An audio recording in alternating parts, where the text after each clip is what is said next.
శేఖర్ రెడ్డి గారు. సార్ కొమ్మినేని గారు నమస్తే అండి. మీకు తోటి ప్యానలిస్టులకి సాక్షి టీవీ వీక్షకులందరికీ కూడా గుడ్ మార్నింగ్ సార్.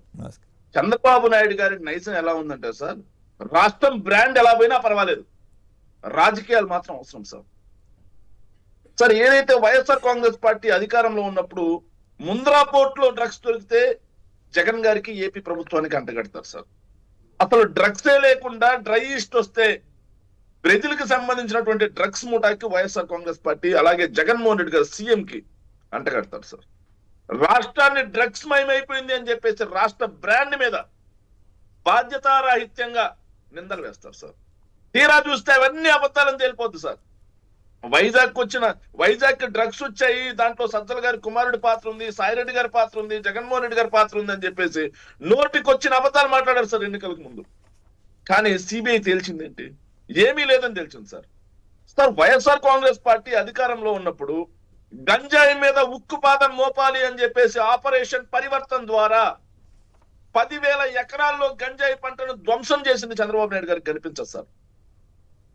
అదేవిధంగా గిరిజన ప్రాంతాల్లో ఏదైతే రైతులు గంజాయి పంటకి గంజాయి సాగుకు అలవాటు పడ్డారో వాళ్ళకి ఏదైతే ఆల్టర్నేట్ గా పంటలు పండించే విధానం తీసుకురావాలని చెప్పేసి వ్యవసాయ శాఖను అనుబంధం చేసి అక్కడ అనుబంధ పంటలైనటువంటి చాలా పంటలని వేయడం జరిగింది.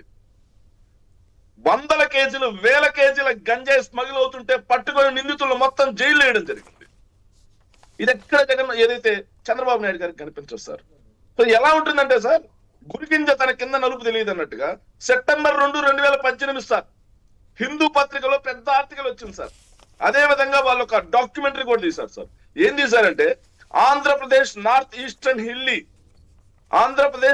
Eastern hilly belt fast becoming cannabis capital of Andhra Pradesh.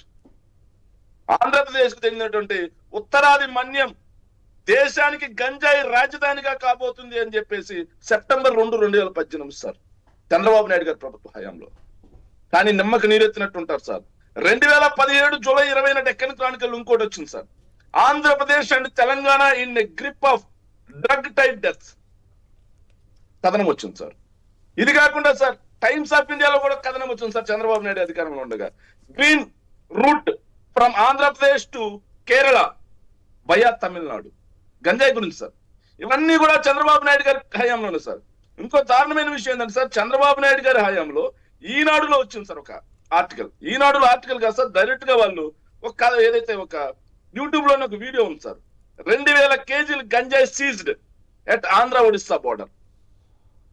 అదేవిధంగా సార్ గంజా స్మగ్లింగ్ 6,500 కేజీలు, ₹1 కోటి వర్త్ అయినటువంటి గంజాయి ఈ మొత్తం కూడా చంద్రబాబు నాయుడు గారి ప్రభుత్వ హయాంలో.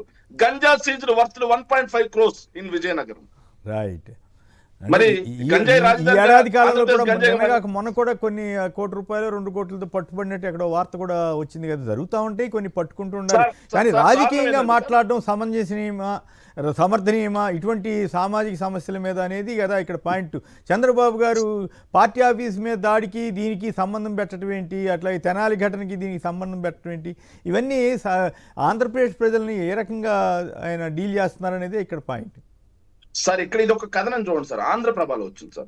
ఎప్పుడు వచ్చిందంటే మార్చి 2వ తారీఖు 2020 సార్. చంద్రబాబు నాయుడు గారు అధికారం చేపట్టిన ఏడాది తర్వాత సార్ ఏమని వచ్చిందంటే గంజాయి బ్యాచ్ తో గడగడలాడుతున్న పెనమలూరులోనా పెనమలూరు సార్ చూడండి, విజయవాడ హార్ట్ ఒక రకంగా విజయవాడ హార్ట్ గంజాయి బ్యాచ్ తో గడగడలాడుతున్న పెనమలూరు.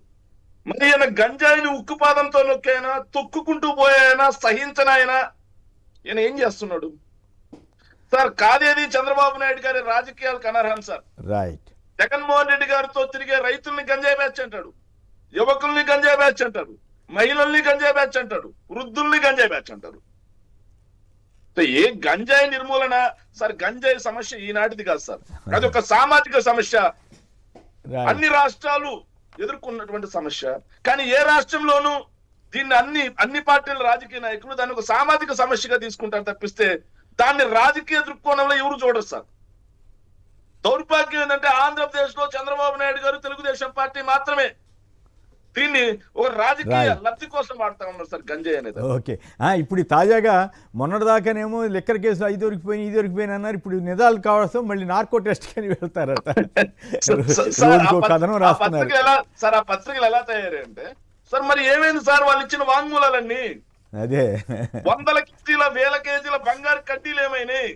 అదే బాలాజీ గోవిందప్ప గారు కారులో ఒకేసారి 50 కోట్ల రూపాయల డబ్బులు అంటే టన్ను ఒక కారులో వేసుకొని పోయిన డబ్బులన్నీ ఏమైనాయి?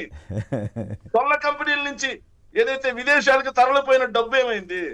మళ్ళీ ఇప్పుడు నార్కోటిక్స్ టెస్ట్లు ఏంది? అంతే. సో ఏమీ లేదు సార్.